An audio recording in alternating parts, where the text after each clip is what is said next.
He asked me why I was so dressed up for a simple girls' night out. I just smirked, a flicker of defiance I hadn't even known was there surfacing in the curve of my lips. I adjusted the thin silk strap on my new dress, the fabric cool against my skin, and said the 7 words that systematically dismantled my entire life. Maybe I'll meet someone better tonight. He didn't yell. He didn't raise his voice or throw something against the wall. In retrospect, that would have been a mercy. An explosion is finite. You can sift through the wreckage and see the damage. What he did was infinitely worse. He just stopped. The gentle, rhythmic whisper of sandpaper on oak, a sound so constant it had become the silent pulse of our home, simply ceased to exist. In the deafening, hollow void that the sound left behind, I knew I had done more than just crack a careless, cruel joke. I had revealed a truth about myself I hadn't been willing to admit, and in doing so, I had pulled the pin on a grenade I didn't even realize I was holding. He threw me out that night, not just from our apartment, the one with the leaky faucet and the beautiful morning light, but from the life I had so carelessly taken for granted.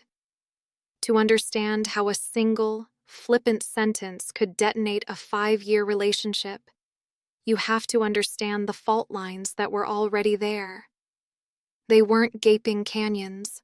They were hairline fractures, invisible to the casual observer, spiderwebbing just beneath the polished surface of our picture-perfect life. My name is Chloe, and this is the story of how I traded a man who built masterpieces with his hands for the hollow echo of what I mistakenly believed was a better life. Our story began not with sawdust, but with spreadsheets. When I met Liam, he was a junior architect at Skidmore, Owings and Merrill, one of the biggest firms in downtown Chicago.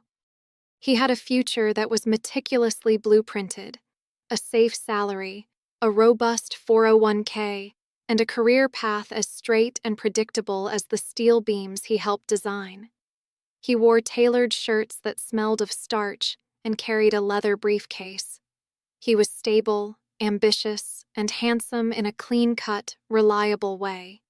He was my rock, the solid foundation upon which I planned to build my own empire in high-end real estate. But the foundation was quietly crumbling from within. Liam hated the corporate world with a passion that startled me. He would come home to our small but sunlit apartment in Lincoln Park, loosen his tie as if it were a noose, and his shoulders would slump with the invisible weight of 1,000 tiny compromises. He spoke of the office as a beige cage, and of his work as designing soulless glass boxes for soulless corporations. His quiet desperation was a low hum beneath the surface of our happy life. The only time that hum disappeared was when he talked about wood. His grandfather had been a cabinet maker in Ireland, and Liam spoke of him with a reverence he afforded no one else. He would spend hours at salvage yards, running his hands over 100-year-old beams reclaimed from demolished buildings, his eyes closed as if he could feel their history. He'd talk for hours about the tight grain of tiger maple, the forgotten art of the dovetail joint, the soul that a handmade piece of furniture possesses. His eyes, usually a calm, steady blue, would ignite with a fire that both thrilled and terrified me. It was the fire of a passion I didn't fully understand. I remember the night he made the decision. We were celebrating my first big commission check at a small Italian restaurant, the kind with checkered tablecloths and Chianti in wicker baskets. I was giddy, talking about finally being able to afford a real vacation, maybe even start saving for a down payment on a condo. He listened patiently, a strange, resolute look on his face. Then he took my hand across the table. "Chloe," he said, his voice serious, "your success is amazing. You're a shark, and I love it. But it's made me realize something. I can't spend the rest of my life in that beige cage. I can't die knowing the only thing I ever built was someone else's skyscraper. He told me he was quitting. He was going to cash out his small 401k, rent a workshop space, and become a full-time artisan woodworker. And I supported him. Genuinely, I did. It was romantic, wasn't it? The artist throwing off the shackles of corporate life to chase a dream. We were a story. We were bohemians. I envisioned a life of gallery openings, intellectual friends, and the quiet satisfaction of living authentically. I was proud of his courage. At first, the reality, as it so often is, was far less romantic. It was far more granular. The reality was sawdust. My God, the sawdust. It was a fine, pervasive dust that settled on every surface of our lives. It coated the lampshades, created a gritty film on the coffee table, and worked its way into the fibers of our bedsheets. It was a constant, physical reminder that our life was no longer clean, safe, and predictable. It was messy, uncertain, and perpetually under construction. My world, by contrast, was all about pristine surfaces. I sold perfection. I would spend my days walking clients through immaculate, multi-million-dollar penthouses overlooking Lake Michigan, spaces with gleaming marble countertops and floors so polished you could see your reflection. My job depended on commission checks, power lunches, and projecting an aura of effortless success. I would leave that world of sharp glass towers and come home to the beautiful, rustic, but perpetually unfinished reality Liam was building.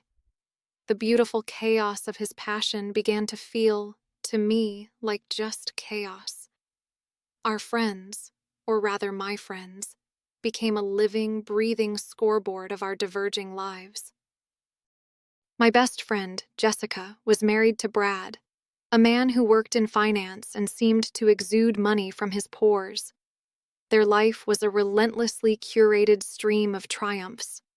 One weekend, it was a spontaneous trip to a vineyard in Napa. The next, it was courtside seats at a Bulls game. For Jessica's 30th birthday, Brad didn't just throw her a party. He leased her a white Lexus convertible and tied a giant red bow around it. For my 30th birthday, Liam made me a jewelry box. It was, objectively, a thing of breathtaking beauty. He'd crafted it from a single piece of reclaimed bird's-eye maple, the wood shimmering with an almost holographic depth.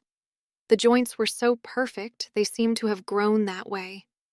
Inside, the compartments were lined with dark green velvet, and he had intricately inlaid my initials, CE, in a sliver of dark walnut on the lid. It was a masterpiece of his craft, a testament to his love and his talent. It probably took him 100 hours to make. But as I held its perfect, weighted form in my hands, a single, ugly thought pierced through my feigned delight. Alexis has heated seats. I never said it. I smiled and told him it was the most beautiful thing I had ever seen. But I think he knew. I think he saw the flicker of disappointment in my eyes before I could mask it.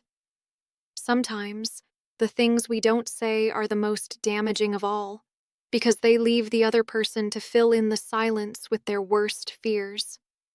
That Friday night, the night of the joke, was the culmination of a year of these silent disappointments. Jessica was hosting a girls' night at The Alchemist, a new cocktail lounge in the West Loop that was all dark wood, craft cocktails, and performative exclusivity. Getting a reservation there was a mark of being in the know. I decided, with a grim determination, that I needed to look the part. I spent 2 full hours in our small bathroom, turning it into a steamy, fragrant command center. I wasn't just getting ready. I was arming myself. I put on the new silk dress I'd bought with my last commission check, a deep emerald green slip dress that I'd been saving for a special occasion. This, I decided, was it. This was an occasion for survival. I did the full, painstaking makeup routine I'd learned from YouTube tutorials. The primer, the foundation, the contouring that was supposed to give me cheekbones, the highlighter that promised a lit-from-within glow. I wrestled with false eyelashes, smudging the smoky eyeshadow I could never quite get right. I had to ask myself, staring into the mirror at the stranger with the perfectly defined eyes, who was this performance for? Was it so wrong to want to feel like that version of myself again? The version who walked into a room and felt like she belonged, not like she was playing catch-up. I wanted to shed the skin of the woman who mentally calculated interest rates on credit card debt and feel, just for one night, like the woman who could sell a penthouse with a confident smile. I missed that Chloe. I felt like she was slipping away, buried under a fine layer of sawdust. When I finally emerged, I walked into the living room, which had effectively become an extension of Liam's workshop. He was at the large dining table, a piece he was still in the process of finishing for us. It was surrounded by sketches, wood samples, and calipers. He was hunched over a drawing, a pencil tucked behind his ear, his brow furrowed in the deep concentration that made him look both boyish and incredibly old at the same time. He looked up as I entered, and his focus shattered. His eyes widened, taking in the dress, the hair, the makeup. The preoccupied artist vanished, and my husband was there, looking at me as if seeing me for the first time. "Wow," he breathed, setting his pencil down carefully on the sketch. "You look absolutely incredible, Chloe. Where are you going again?" "Just out with Jessica and Maya," I said, unable to resist a small, self-satisfied spin. The silk of the dress whispered against my legs. I felt powerful. I felt seen. That new place, the alchemist. His smile tightened, a barely perceptible shift that I was an expert at detecting. It was his another $20 cocktail look. "Okay, well, you look really, really dressed up for just a girls' night." There it was, the spark in the tinderbox. It wasn't a judgment, not really. It was a simple, true observation. But I was already wearing my armor, and I interpreted his words as a challenge. My defensiveness flared instantly. "What is that supposed to mean, Liam?" I snapped, my voice sharper than I intended. "Is there a new dress code for seeing my friends that I'm not aware of? Am I only allowed to put in this kind of effort when I'm on a date with you?" He looked genuinely taken aback, his hands raising slightly in a gesture of peace. "No, of course not. Chloe, that's not what I meant at all. It's just, we went out for our anniversary last month, to that really nice Italian place in River North you love, and you wore jeans."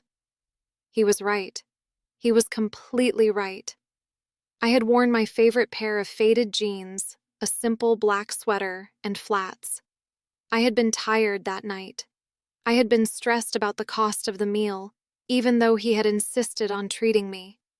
I didn't feel like performing. But tonight, for Jessica, for the alchemist, for the watching eyes of strangers, I did. And reflected in his hurt eyes, I saw the stark, unflattering comparison. He wasn't enough to inspire the silk dress. This is a question I've asked myself 1,000 times since. When does justifying yourself become a form of attack?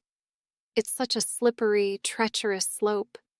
One moment you're explaining a choice, the next you're implicitly telling the other person that they are the reason for your less than enthusiastic choices in the past. You're making them feel small for even noticing.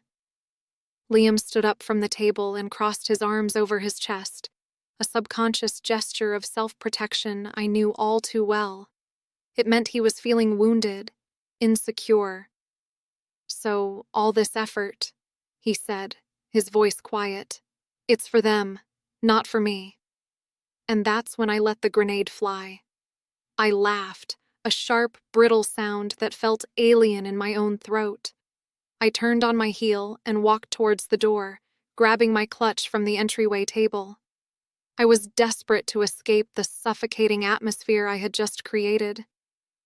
Maybe I'll meet someone better tonight. The words hung in the air between us, heavy and radioactive. I watched, as if in slow motion, as something in his face shuddered.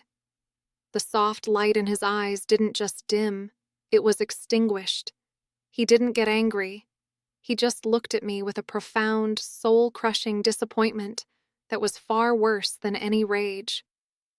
"That's not funny, Chloe," he said, his voice barely a whisper. "Oh, for God's sake, relax, Liam. It was a joke," I scoffed, fumbling with the doorknob, needing to be gone. "You need to learn how to lighten up."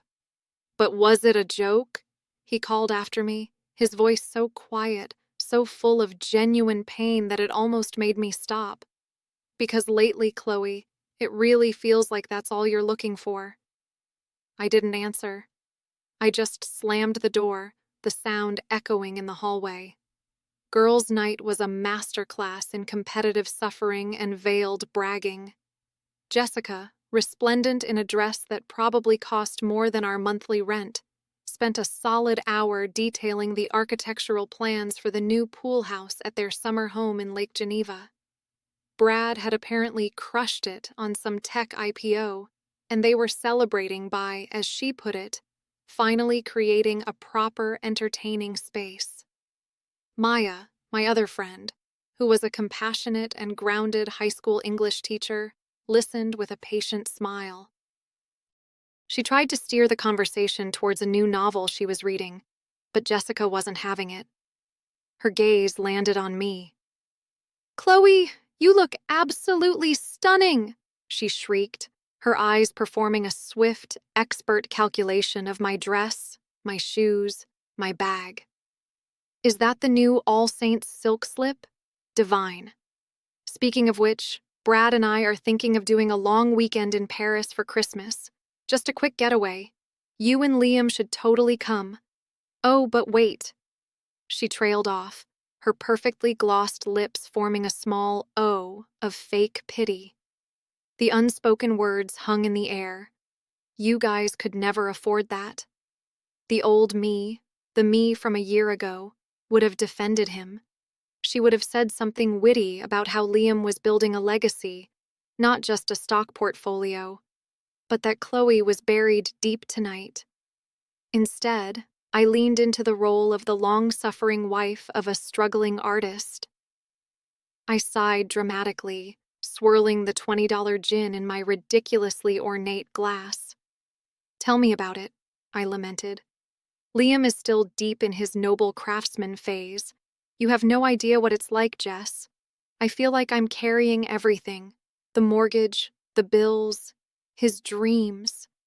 We do this, don't we? We use complaints as a form of currency with our friends. It's a bonding ritual, a way of saying, my life isn't as perfect as it looks either. But there is a line between venting and betrayal, and I had pole vaulted over it. I took the bravest, most authentic thing my husband had ever done, and I twisted it into a punchline, a burden. Across the table, I saw Maya frown, a flicker of concern in her eyes, but I ignored it. It felt good to be the martyr, to have Jessica's sympathy, even if it was condescending. I stumbled home around 2 a.m., my head swimming with expensive gin and cheap guilt. I fumbled for my keys in my tiny clutch, the city lights blurring around me. I finally found the key, slid it into the lock, and it wouldn't turn. It went in, but it met a solid, unyielding barrier. I jiggled it, thinking it was just a jam. Nothing. "Liam?" I called, my voice a little too loud in the silent hallway. I knocked softly. "Honey, I think the lock is broken or something." Only silence answered. I knocked again, harder this time, a cold knot of anxiety tightening in my stomach. "Liam, open the door. Seriously, my key isn't working." I pressed my ear against the cool, solid wood of the door. I couldn't hear the television or music or the familiar sound of him moving around. The apartment was utterly still. I pulled out my phone. My heart hammered against my ribs when I saw the screen. 3 missed calls from him, all from around 11 p.m., and one text message sent at 11:32 p.m. It said, "I hope you meet him." My blood ran cold. This wasn't a broken lock. This was a statement. I frantically redialed his number. It went straight to voicemail. I called again and again, straight to voicemail every time. My hands were shaking so badly I could barely hold the phone. I looked up and down the empty, dimly lit hallway of our apartment building, the silence pressing in on me. A wave of pure, unadulterated fear, the kind you feel when you realize you are utterly alone, washed over me. Then my eyes caught it. Taped to the wall next to our door frame, almost invisible in the dim light, was a small gray metal box. A realtor's lockbox, the kind I used every single day to let clients into properties. My stomach plummeted to the floor. I felt a wave of nausea. A small piece of blue painter's tape was stuck to the front. On it, 4 numbers were written in Liam's neat, precise, architectural handwriting. My own zip code. A final, tiny, intimate cruelty. I punched in the numbers with a trembling finger. The front of the box clicked open. Inside, sitting cold and alone on a bed of gray foam, was my house key. He had changed the locks, and he had left me a key in the most impersonal, professional, and deeply insulting way imaginable. He had turned me into a client, a stranger at the door of my own home. The message was brutally clear. This is no longer your home. You are a visitor now, someone who requires a code and a key left in a box to gain entry. When I finally managed to open the door, the apartment was dark and eerily still. A single lamp was on in the living room, casting long shadows. It illuminated a single sheet of paper on the reclaimed wood coffee table he had built for us with his own hands. His usual clutter, books, sketches, a coffee mug, was gone. His side of the couch looked unnervingly neat. The note was short, written on a piece of graph paper. "Chloe, we need to talk. I'm staying at my brother's place for a few days. We can't keep doing this. You need to do some serious thinking about what better really means to you." The days that followed were a torturous dance of digital warfare and desperate silence.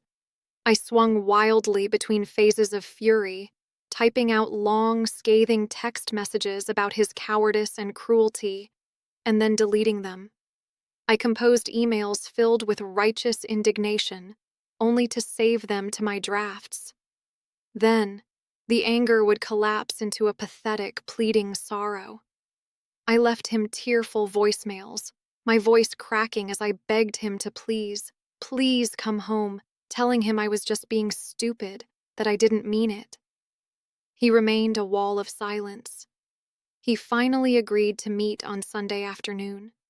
He let himself in with his new key, and the sound of it in the lock felt like a gunshot in the quiet apartment. He looked like a stranger wearing my husband's face. He was exhausted, with dark circles under his eyes, but his shoulders were squared, his jaw set. The soft, dreamy artist was gone. A man I didn't recognize, a man made of stone and resolve, stood in his place. "This isn't about the joke, Chloe," he began, his voice flat and devoid of emotion. He didn't sit down. He stood by the door, as if ready to flee. "The joke was just the symptom. The disease is that you meant it. It was just the first time you were brave enough to say what you've been thinking for a year out loud." "That's not true," I cried, the words sounding hollow even to my own ears. "I love you." "You know I do." "Do you?" he asked. And it wasn't a rhetorical question. He was genuinely asking, his blue eyes searching my face for an answer I didn't have. "Or do you love the idea of who you think I should be? Do you love the memory of the architect with the 401k? He took a deep breath. Maya's husband, Mark, called me yesterday morning. He felt terrible about it, but he said Maya was really worried about you, about us, after your girls' night. He told me what you said, Chloe. He told me you called my dream, my entire life's work, a noble artist phase. He told me you said you were carrying everything. Have you ever been confronted with your own ugly words, repeated back to you by the one person you never wanted to hurt? The shame is a physical sensation. It's a hot, burning thing that starts in your stomach and crawls up your throat until you can't breathe. I had no defense. My words, spoken so carelessly over a $20 cocktail, had found their way home. I've been trying so damn hard, he continued, his voice finally cracking with the weight of his exhaustion and hurt. For the past 6 months, I've been working on a proposal for a massive contract, a new boutique hotel in Austin, the Carpenter Hotel. They want custom furniture for all 100 rooms, plus the lobby and restaurant. It's a game changer, Chloe. It's everything I've been working for. I've been pulling 18-hour days, living on coffee, trying to get the proposal and the prototypes perfect. I wanted to surprise you with it when it was a done deal. I wanted to hand you a check that would make you feel secure. And all that time you've been telling your friends that my passion is just a phase. He walked over to the dining table, where his laptop sat closed. He opened it, his movements slow and deliberate. I shouldn't do this. I feel sick doing this. It's an invasion of your privacy, and I'm sorry for it. But you've left me no other way to make you understand. He turned the screen towards me. It was an email thread between me and Jessica from 2 weeks prior. The subject line was, "Urgent Vent Sesh." In it, I had forwarded her a link to a feature in a design magazine about a furniture maker who had just signed a multi-million-dollar deal with a national retailer like West Elm. Beneath the link, I had written, "See, this is what a successful furniture designer looks like. Meanwhile, I'm pretty sure I have sawdust in my underwear and another credit card about to be maxed out. Send wine. Blessed." Seeing my own cynical, bitter words displayed in the cold blue light of the screen felt like a judge reading a guilty verdict. There was no room for interpretation. I was guilty. Guilty of being cruel, of being ungrateful, of being a terrible, unsupportive wife. "There's more," he said, his voice now dangerously quiet. He clicked open another folder. The folder was titled Eliza. It was filled with emails between him and a woman named Eliza Vance. They were professional, but they were also passionate. They were filled with sketches, with links to articles on Danish design, with words of encouragement and shared excitement. "Eliza is the lead interior designer for the Austin Hotel project," he explained, anticipating my next question. "She saw my work at a small show last spring and she sought me out. She believes in my work, Chloe. She sees the value in it. She gets genuinely excited about the details. When was the last time you got excited about my work, or have you only ever been secretly embarrassed by it?" The following Saturday was his workshop's annual holiday showcase. It was an open house event, a crucial night for sales and networking with clients, designers, and gallery owners. He told me about it in a flat, monotone text message that felt more like an FYI than an invitation. "The showcase is this Saturday from 7 to 10. You should come, or don't. It's up to you." I spent all of Saturday debating whether to go. Part of me wanted to hide, to wallow in my shame.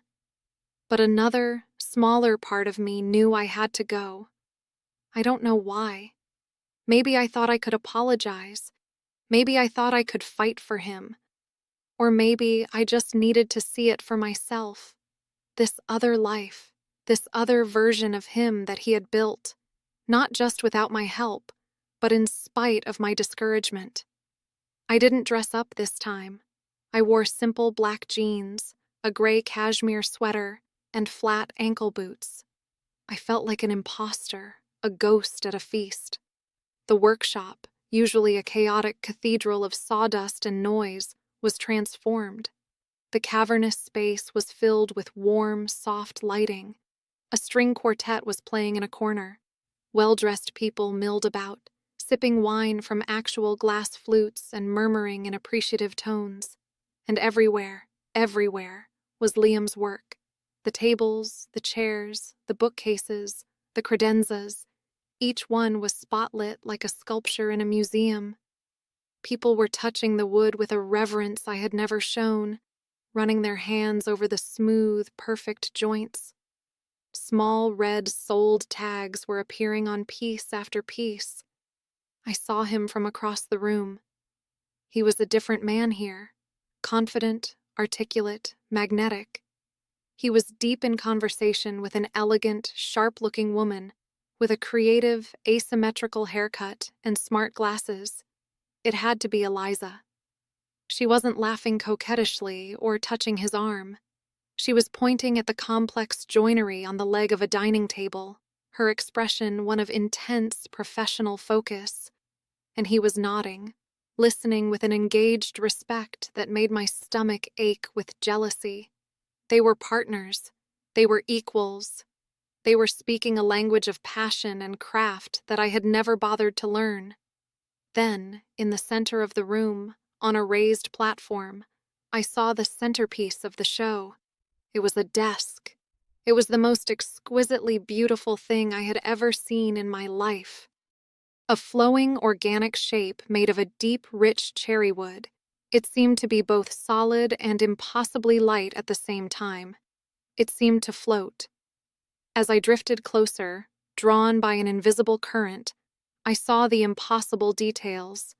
Hidden compartments that slid open with a gentle, magnetic touch.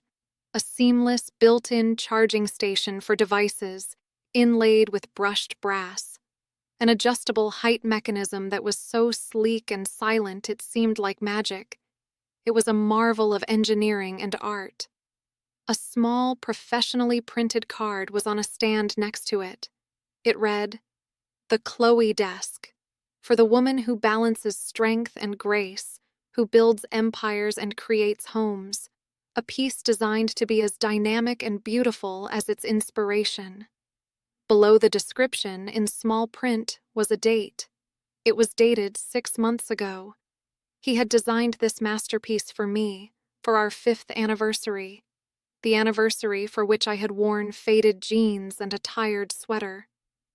The anniversary for which I had been silently disappointed that he hadn't taken me to a fancier, more expensive restaurant. The hot, salty tears were streaming down my face before I even realized I was crying. A well-dressed older man standing beside me, holding a glass of champagne, smiled kindly, mistaking my tears for aesthetic appreciation. "It's breathtaking, isn't it?" he said in a hushed, reverent voice. "My firm is the lead investor for the Carpenter Hotel in Austin. We're putting this entire collection in it. This young man, Liam Collier, he's the real deal. A true visionary." A visionary. The man who handed me the brochure smiled at me. I was so busy looking for someone better that I had been completely blind to the visionary I was living with. I had been so ashamed of the sawdust, while he was patiently, painstakingly, building a kingdom from it. The joke wasn't a joke at all. It was a confession. It was a prophecy. I was the one who was constantly looking for more, and in doing so, I had made myself unworthy of the magnificent world that was already mine. I turned and walked out of the workshop, out into the cold Chicago night, without saying a word to him. There was nothing left to say. My own cheap words had already said it all. I didn't fight him in the divorce. I gave him everything he wanted: the apartment, the workshop, the furniture he had built for us. I took my commission checks, my ambition, and my profound emptiness, and I moved into a sleek, minimalist condo in a glass tower in River North. The kind of place I used to sell, the kind of place I always thought I wanted. It has a spectacular view of the city skyline. It's immaculate. There is no sawdust. It is also utterly, painfully silent. About a year later, I was flipping through a copy of Architectural Digest in a client's opulent waiting room, and there he was, a full 4-page feature. The headline read, "Liam Collier, the Soul of Modern American Woodwork." There were stunning photographs of his new, sprawling workshop on the outskirts of Austin, Texas. There were pictures of his furniture in beautiful, light-filled homes. There was a photo of him, laughing, his blue eyes bright and full of a life I hadn't seen in them for years. Standing next to him, holding a set of blueprints and laughing along with him, was Eliza. The caption identified her as his business partner and fiancée. "I have everything I thought I wanted. I got the promotion at work. I make more money than I know what to do with. I'm dating a guy, a wealth manager. He's nice. He takes me to all the fanciest restaurants. He buys me expensive things that come in signature blue boxes. He is, by all the metrics I used to value, better. But my perfect condo is filled with generic, mass-produced furniture that feels cold to the touch and has no soul. And sometimes, late at night, when the only sound is the distant hum of the city, I find myself thinking about the rich, sweet smell of freshly cut oak and the gentle, rhythmic whisper of sandpaper on wood. Last week, a small, flat package arrived at my office. It was sent from Austin. My hands trembled as I opened it. Inside, there was no letter.